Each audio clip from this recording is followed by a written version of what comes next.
Olá, tudo bem? Que bom estarmos juntos mais uma vez. Na antiga União Soviética, não era costume glorificar lançamentos fracassados e muito menos acidentes, o que, por mais que não cheguem a ser noticiados, são comuns em plataformas de lançamento das principais potências mundiais.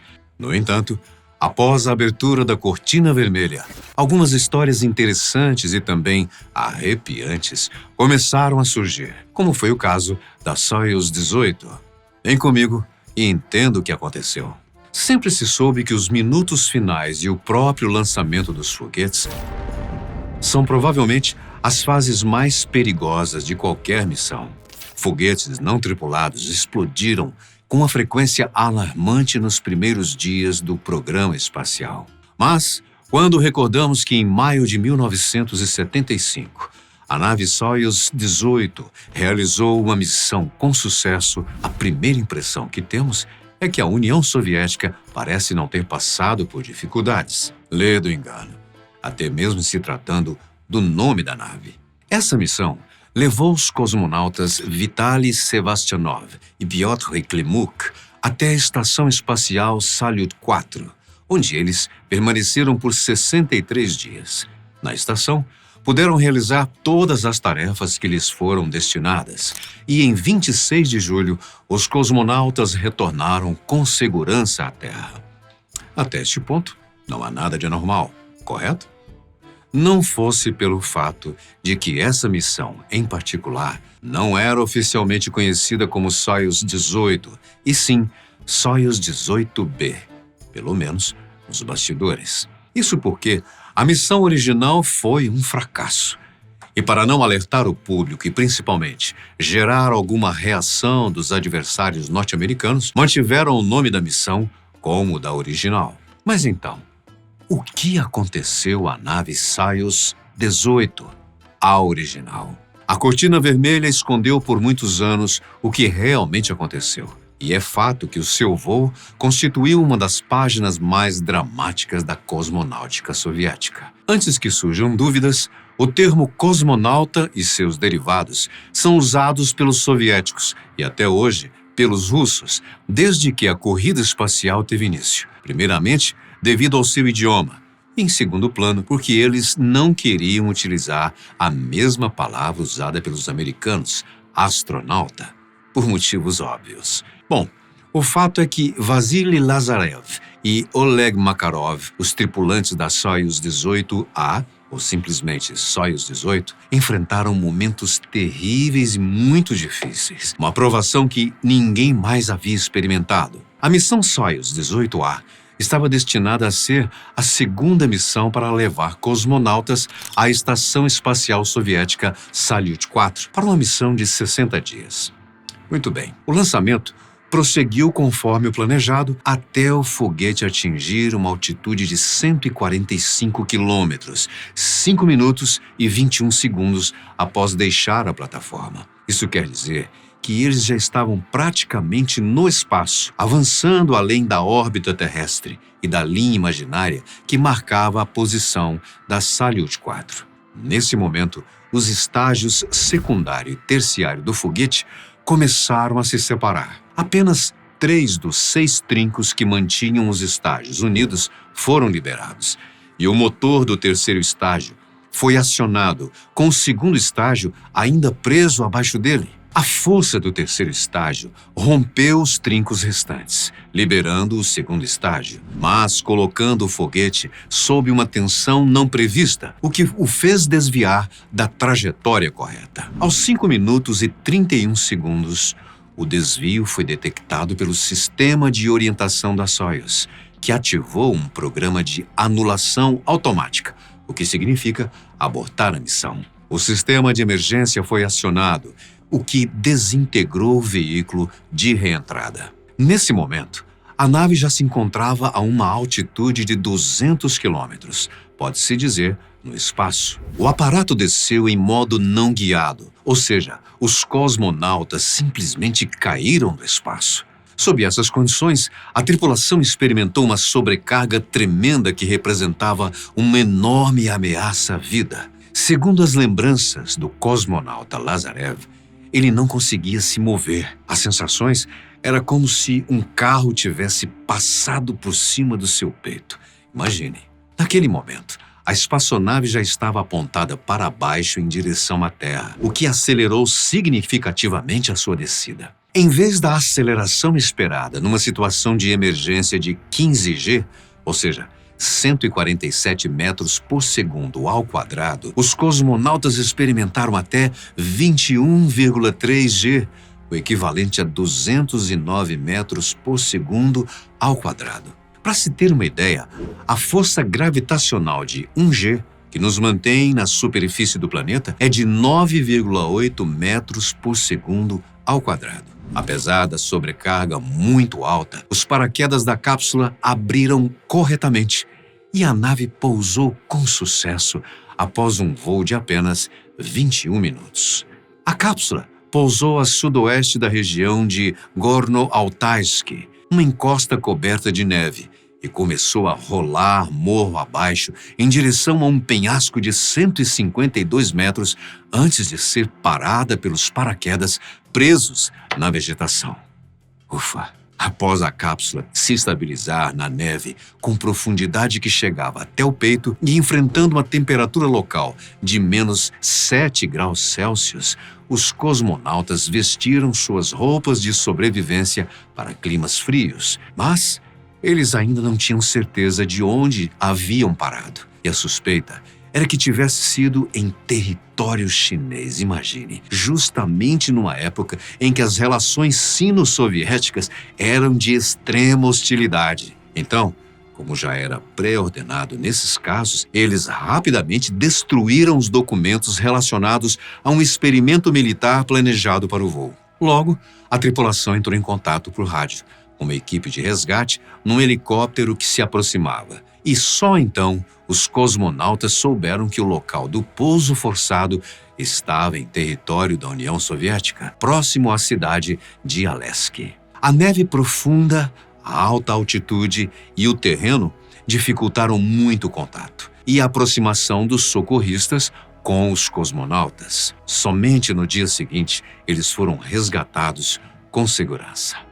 Os relatórios iniciais soviéticos afirmaram que os homens não sofreram efeitos adversos do voo. Vladimir Shatalov, o diretor de treinamento de cosmonautas, declarou que eles estavam aptos para realizar outra missão. No entanto, relatórios subsequentes afirmaram que Vassily Lazarev ficou ferido devido à aceleração na reentrada. O voo Soyuz 18A foi o único caso de acidente com um foguete tripulado em alta altitude até o voo da Soyuz MS-10 em 11 de outubro de 2018. O local exato de pouso da cápsula foi objeto de debate entre os historiadores espaciais nos anos seguintes. Vassily Lazarev, o comandante, nasceu na cidade de Poroshino em 23 de fevereiro de 1928 e, como cosmonauta, desempenhou um papel significativo no programa espacial da União Soviética.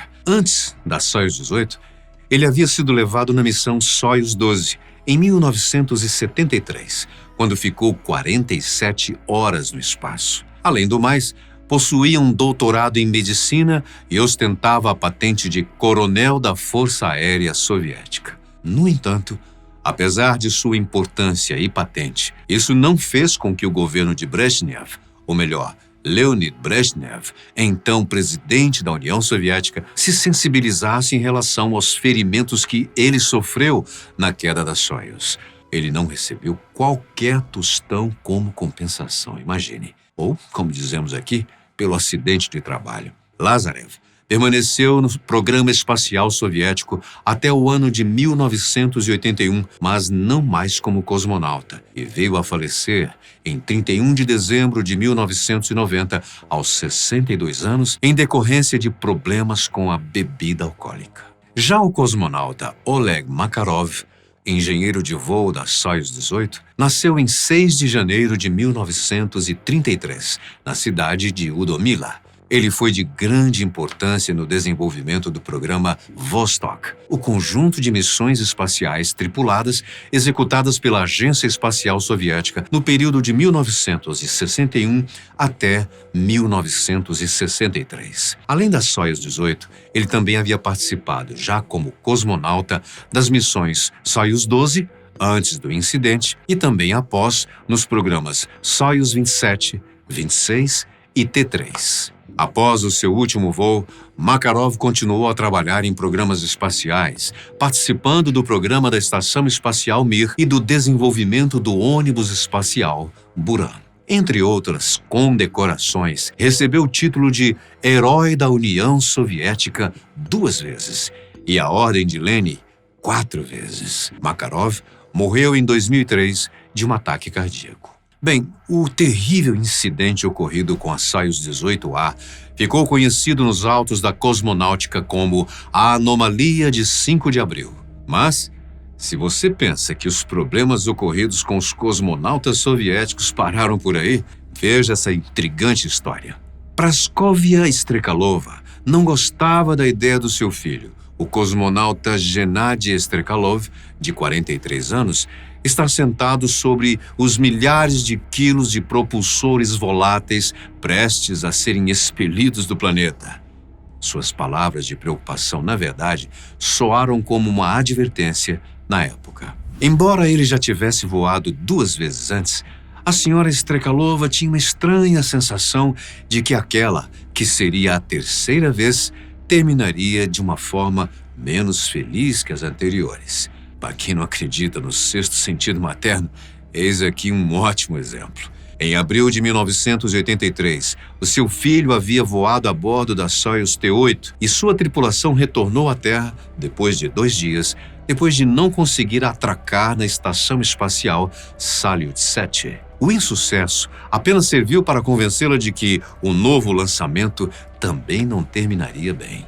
E parece que ela tinha toda a razão, pois no dia 26 de setembro de 1983, o seu filho esteve a um passo de perder a vida, no que foi posteriormente descrito como quase um Challenger da Rússia, em referência ao ônibus espacial norte-americano Challenger, que explodiu aos 73 segundos após lançamento, mais tarde, em 28 de janeiro de 1986. Você deve se lembrar bem disso. Chegou, então, a grande noite do lançamento.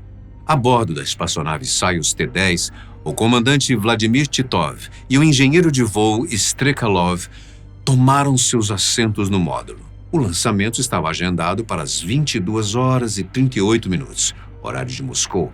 Após acoplar-se à Estação Espacial Salyut 7, os recém-chegados passariam cerca de 1 mês com a tripulação atual da Soyuz T-9, composta por Vladimir Lyakov e Alexander Alessandrov. Durante esse período, realizariam várias caminhadas espaciais para instalar e implantar matrizes de energia solar adicionais, uma tarefa para a qual haviam sido devidamente treinados.